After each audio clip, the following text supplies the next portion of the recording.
On the 7th of July 2005, London was hit by a series of explosions. You probably think you know what happened that morning, but you don't. This film is an attempt to refute the central conspiracy theory regarding the event, a conspiracy theory presented to us by the police, the government, and the media, because that is all the official story is, a conspiracy theory. In case you don't know it, here it is.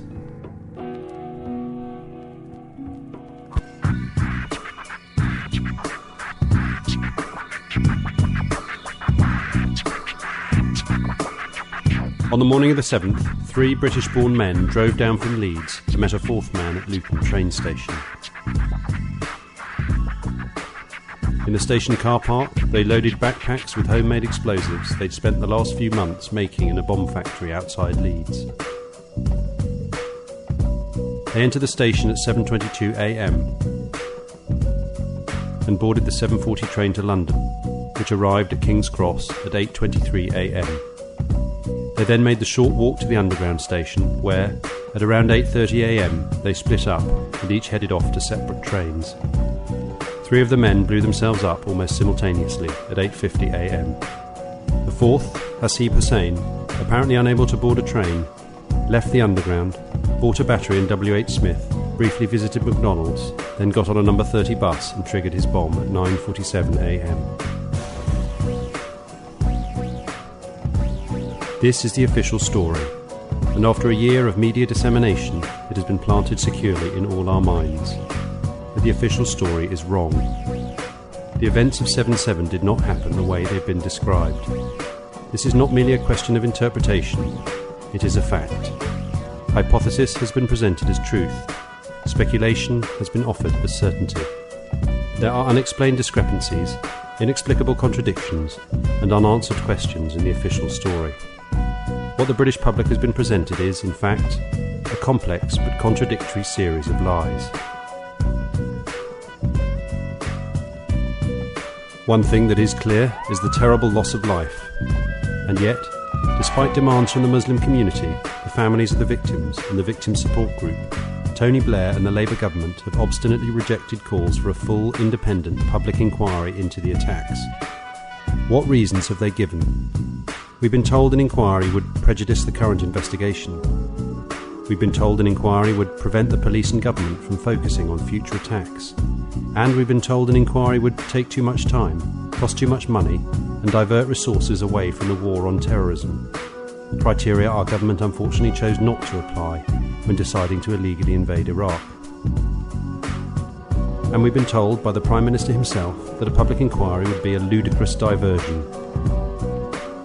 Instead, we were offered a narrative to be written by the civil service based entirely on whatever information the police and security services chose to provide them. Tony Blair assured us that all our questions would be answered by this narrative. On December the 14th, he said, "I do accept that the people want to know exactly what happened, and we will make sure that they do." And he said, "We will publish a full account of all the information we have." And he pledged, "We will bring together all the evidence that we have and publish it, so that the people, the victims and others, can see exactly what happened." Well, Tony, the narrative has now been published. It does not tell us exactly what happened. It is not a full account of all the information you have, and it certainly is not all the evidence. So did you mean what you said? Or were those promises just more politically expedient lies?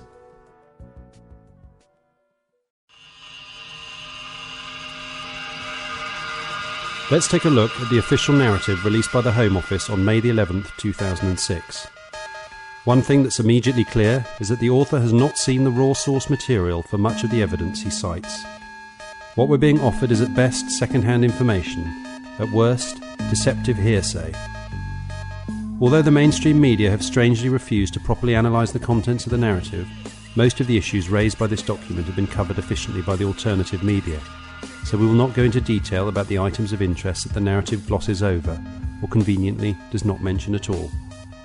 Like the fact that identifying documentation for Mohammed Sadiq Khan was, for some reason, found at 3 out of the 4 bomb sites, or the issue of what explosives were used, something that, incredibly, is described in the narrative as still under expert examination more than a year after the attacks, or the fake Al-Qaeda confession released on the internet a few hours after the attacks through a server in Texas.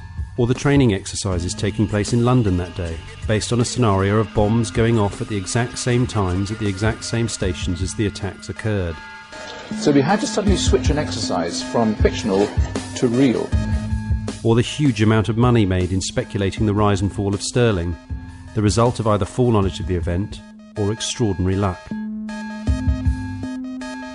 Or the arrest of Haroon Aswat, widely reported by the UK media as being the mastermind behind the attacks, and by the US media as being an agent for MI5. Or the strange mistake regarding the time of the train taken by the men from Luton that morning. The police, the press and the government narrative all reported that the men took the 7:40 departure, but as discovered by bloggers and the alternative media, the 7:40 was cancelled that day. Instead, we will focus on the list of key evidence specifically cited in the narrative. DNA identified the 4 at separate bomb sites, and damage to bodies suggests they were close to bombs. 3 of the men have been forensically linked to the bomb factory in Leeds. The car in which they travelled contained explosive devices. The 4 were identified on CCTV at various points on their journey. Witness accounts suggest 2 of the men were fiddling in their rucksacks. There is no evidence of remote detonation at the bomb sites. There is a video statement by Khan. Khan also left a last will and testament indicating his desire to martyr himself. Let's go through these in reverse. Like most of the evidence reported to condemn these 4 men, Khan's will and testament has never been shown to the public and has therefore never been scrutinised or confirmed to be real. Khan's video confession makes no actual reference to him blowing himself up. It's said by people who knew him to show him several years ago and has never been shown in its entirety. Since the narrative's release, we've also seen a video by Shahzad Tanweer. Again, Tanweer makes no reference to his suicide, and we have never seen the whole film. Even if these videos are genuine, they are not evidence that the men were responsible for the London bombings. If there is no evidence of remote detonation at the bomb sites, why did the New York police, based on what the British police had told them, report at a conference the bombs were set off using mobile phones, the same remote timing devices used in the Madrid bombings in 2004? The eyewitness accounts of the bombers fiddling with their rucksacks are extremely dubious. The first, reported widely across the international press soon after the attack, came from a Mr. Richard Jones, who claims to have seen a man fiddling with his bag on the bottom floor of the number 30 bus. He described the man he saw as clean-shaven and wearing light brown trousers and a light brown top, so obviously he wasn't talking about Hussein. The second was Danny Biddle, badly injured in the Edgware Road bomb. 6 months after the attacks, he told a newspaper that he had actually seen Khan before he blew himself up. We are not suggesting that Biddle lied, but we are suggesting that someone who is paid to tell their story 6 months after the event is not a reliable enough witness to be a central piece of evidence in the official government report concerning the attacks. As for the CCTV recordings, where are they? No CCTV footage has been released to the public. All we have seen are 3 still images. One shows Hussein alone entering the ticket hall at Luton Station, inexplicably cropped so it does not show the other 3 men who should all be around him. The second shows Hussein, again alone, outside Boots in King's Cross Station, apparently at 9 AM, 10 minutes after he was supposed to be dead, and at a time when King's Cross Station was being evacuated. And the third shows 4 figures entering Luton Station, 3 of whom have blurred faces, so only Hussein is actually identifiable. There are no images of the 4 men together in London. In fact, there are no images of any of the train bombers in London that day at all. As the police themselves emphasised, the men should have been filmed by CCTV cameras along the whole route, capturing literally thousands of images of their journey. Or perhaps, like the cameras on the number 30 bus, all those cameras just weren't working that day. The car in which they travelled to Luton is said to have contained explosive devices, but it's never been explained why the men would have left them there when embarking on a suicide mission. The devices were reportedly destroyed in controlled explosions. These photos appeared on ABC News in America, but for some reason they were never officially released in the UK. And then there is the forensic and DNA evidence apparently identifying the 4 men at the bomb sites, which again has never been presented to the public for proper scrutiny. And the fact that the police tell us that they have the evidence, and that it is convincing, unfortunately does not mean that they do, or that it is.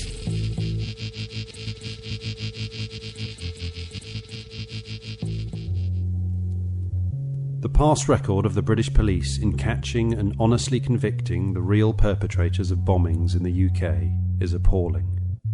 Instead, in numerous cases it has been shown that the police deliberately tampered with evidence, forced confessions out of suspects, and withheld information that would clear them. You think we're exaggerating? Then go on the internet and look up the following. The Birmingham 6,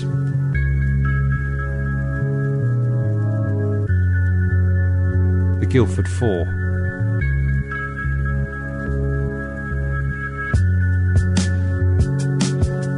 the Maguire 7,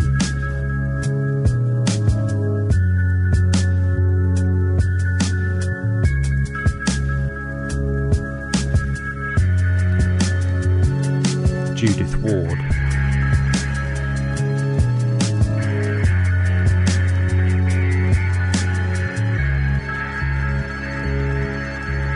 Danny McNamee,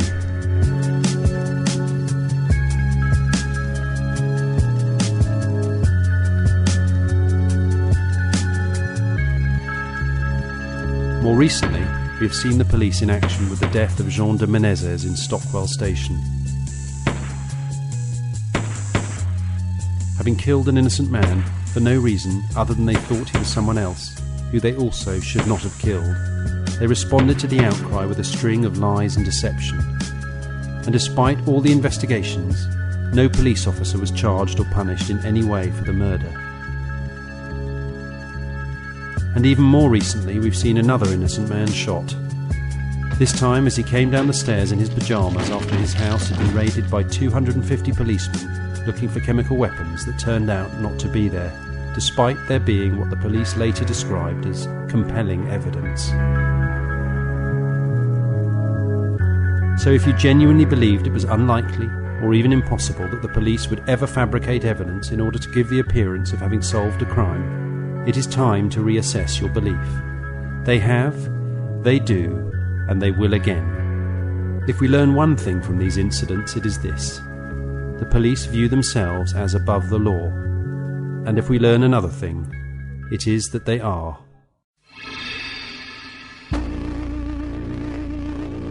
In the wake of the bombs, Britain has been left a changed nation.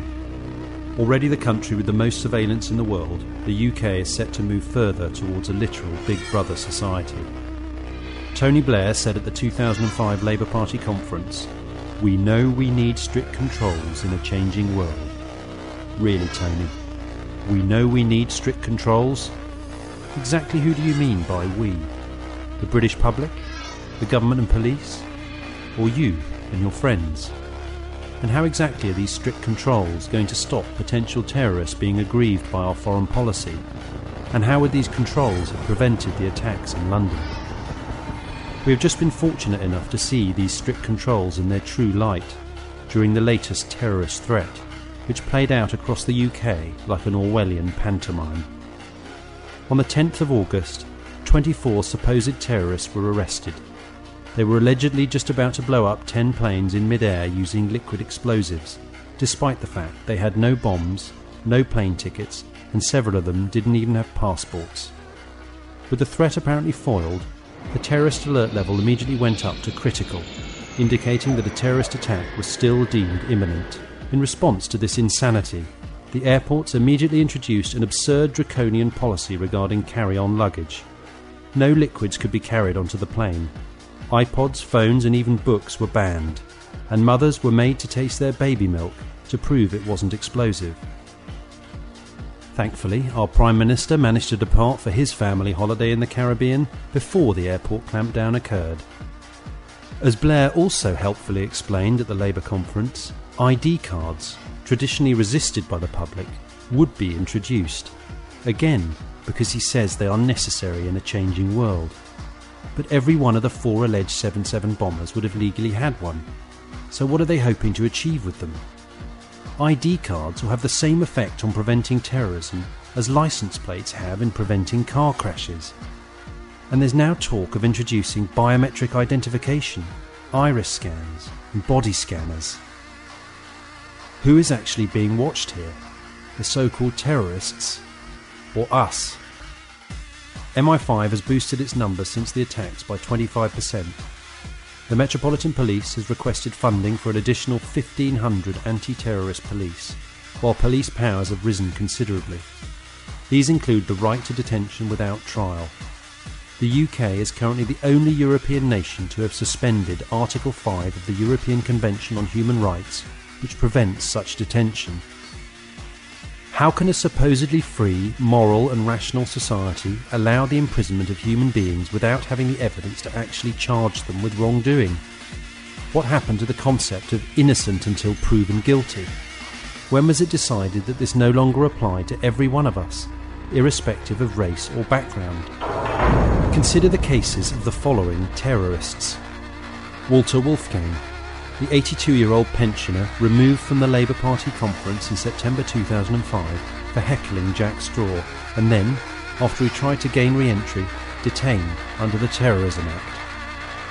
80-year-old John Catt, stopped by police for wearing a t-shirt suggesting that Bush and Blair be tried for war crimes, searched under the Terrorism Act. Sally Cameron, arrested and held for 4 hours for walking on a cycle path in Dundee, under the Terrorism Act.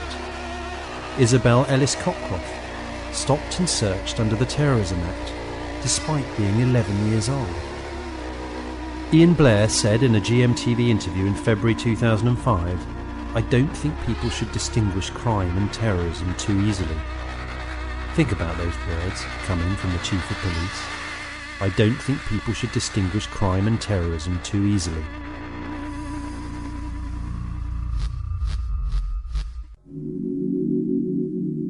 In the most extraordinary and draconian expansion of their powers ever seen in the UK, the Serious Organised Crime and Police Act came into power in 2005. The provision you may have heard about in the media was Section 132, the restriction to demonstrate within 1 kilometre of Parliament Square, obviously an essential tool in fighting organised crime. The first conviction under the Act was in December 2005, after Maya Evans was arrested for reading out the names of British soldiers killed in the Iraq War under the cenotaph, without permission. Since when was peaceful protest a serious organised crime? But the more important section of the Act, and one that was barely mentioned by the mainstream media, was the changes made to the powers of arrest used by the police. From New Year's Day 2006, the police can now arrest you for any offence at all, including dropping litter or not wearing a seatbelt. Indeed, according to the actual wording of the Act, the police can even arrest you, quote, to enable the name of the person to be ascertained. If you don't think they would ever actually do that, ask yourself why they would include it in the Act at all, if they were never going to use it. We are constantly told that the terrorists, especially the CIA-created Islamic group Al-Qaeda, are attacking our way of life and our freedom. But these transparently absurd claims are made only by our government, never by the terrorists themselves, who consistently cite very different and very specific grievances. And ironically, it's not the terrorists attacking our way of life, but our own government. Through the expansion of police powers and stringent anti-terrorist measures being imposed upon Britain, they are using our fear for our safety to restrict our liberty, and they are using their false promises of security to erode our privacy. This is happening now, and it's happening to every person in the UK. You are not somehow exempt from the regulatory provisions of the new police state being brought into this country. The terrorists cannot take away our freedom or change our way of life. Only our own elected leaders can do that. And they are. If you have examined any of the information released about the attacks of the 7th of July, or if you get your news from a reputable source, i.e. one outside of the mainstream media, then you probably are one of those advocating an inquiry into the London bombings. We suggest you stop wasting your time. Why? Because full public inquiries are not full, and they're not public. These terms are used simply to delude us into thinking that the process of an inquiry is intended to uncover the truth about something. This is simply not the case. Let's recall the last major public inquiry held in the UK, the Hutton inquiry, set up to investigate the apparent suicide of Dr. David Kelly, with a side mandate of examining whether the government manipulated intelligence to facilitate the invasion of Iraq. Given that Hutton was appointed by Lord Faulkner, the very man who continues to declare that the Iraq invasion was somehow legal, it is unsurprising that Hutton absolved Blair and his government of blame. The inquiry refuted allegations that the government had lied about information on Iraq's non-existent weapons of mass destruction, something that any rational person doing an hour of research can see clearly that they did. And more incredulously, Hutton ruled that Dr. David Kelly committed suicide, despite all the physical and medical evidence that clearly points to him having been murdered. But it gets worse. As if public inquiries were already not pointless enough, a recent piece of legislation now guarantees that they will never be anything other than a charade. On June the 7th, 2005, exactly 1 month before the London bombings, the Inquiries Act became law. Under this new act, any inquiry will be controlled by the relevant government minister, who is empowered to block public scrutiny of state actions. This inexplicable change to the way inquiries are run was openly criticised by the Law Society of England and Amnesty International, who stated that the new act means that any inquiry will be controlled by the executive. Obviously the one thing you don't want from a supposedly unbiased investigation. The Canadian judge Peter Corey stated, "It seems to me that the proposed new act would make a meaningful inquiry impossible. The commissions would be working in an impossible situation. The minister, the actions of whose ministry was to be reviewed by the public inquiry, would have the authority to thwart the efforts of the inquiry at every step. It really creates an intolerable Alice in Wonderland situation." While the chairman of the US Joint Committee on Human Rights, Congressman Chris Smith, declared that the bill pending before the British Parliament should be named the Public Inquiries Cover-Up Bill.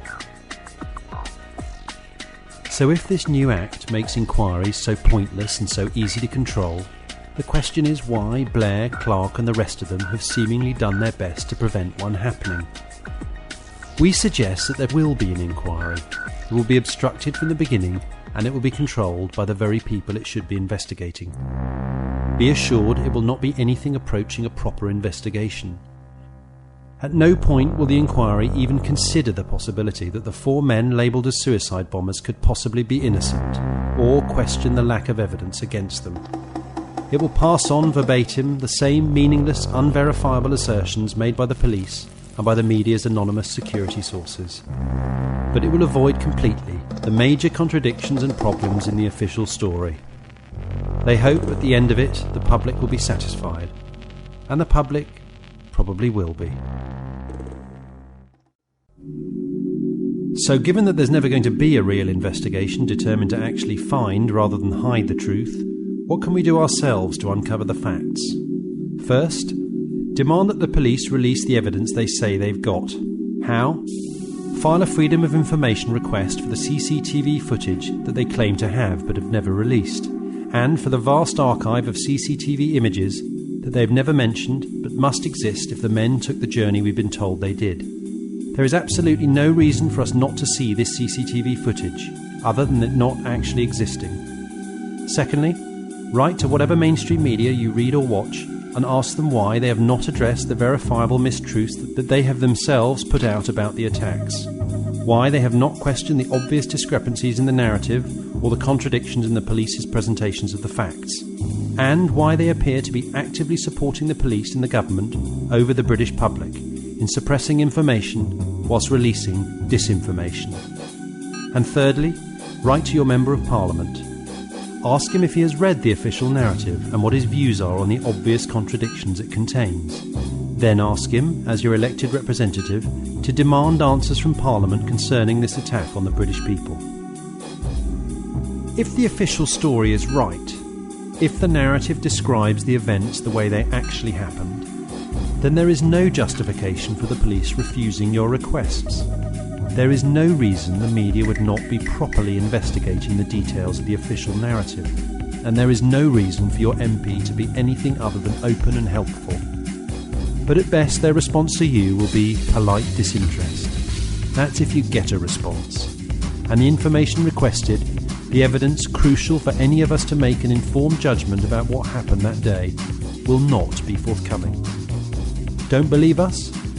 Try it. Ask yourself this. If 7/7 happened the way they say it did, why would there be any discrepancies? Why would there be any uncertainty about the movements of these men? Why would there be any contradictions, confusions or inconsistencies in the official story? There wouldn't be. On the contrary, there would be copious amounts of CCTV footage of the four men on every step of their journey. There would be numerous eyewitnesses among the victims. There would be no confusion about which train from Luton the men got on, the nature of the explosives, or the times of the explosions. If the official story describes what actually occurred, there would be nothing to doubt. If London could survive the Blitz, it can survive four miserable bombers like this. Not saying there are four bombers, not saying there are four bombers, not saying there are four bombers, four miserable events like this. A rational person reviewing the evidence presented can come to only one conclusion. We are being deceived. The nature of the deception may be uncertain, but its existence is undeniable. If changes are going to be made to our way of life on the basis of what occurred on the 7th of July 2005, and they have been, then we, the British public, are entitled to the full weight of evidence concerning these attacks. The media has an unwritten mandate to present the truth in an unbiased manner, which they have blatantly ignored. And the police, who are our public servants, and the government, who are our elected employees, are, by definition, required to provide it, whether they want to or not. This is an issue that encompasses the very nature of democracy, the basis of government, and the role of the police and the media in our society today. An objective, unbiased analysis of what occurred on the 7th of July 2005 must be made, and a rational debate about how we, as a society, are going to respond to it must be allowed to take place. We owe it to all 56 people who died that day. We owe it to their families, and we owe it to ourselves.